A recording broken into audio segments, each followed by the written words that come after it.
ওরে ঢাকার মায়া শাড়ি বন্ধু রে, ওরে ঢাকার মায়া শাড়ি বন্ধু রে, আরে ও বন্ধু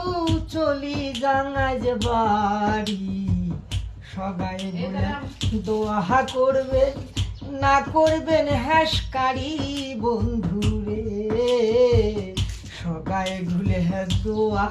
করবেন না করিয়া হ্যাসকারি রে,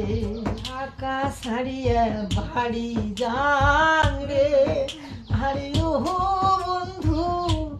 যাং যে রে মুই চলি। আসলে আমার ওটা স্ক্রিপ্ট লেখালেখি নাই বা লিখিয়ে যে প্রকাশ, এই মনে যেটা ঢুকিল ওখানে সুদ দিয়ে কইলাম এতটুকুই। তো ভাল লাগলে অবশ্যই, আর কিছু না কম, ভাল লাগলে অবশ্যই, হ্যাঁ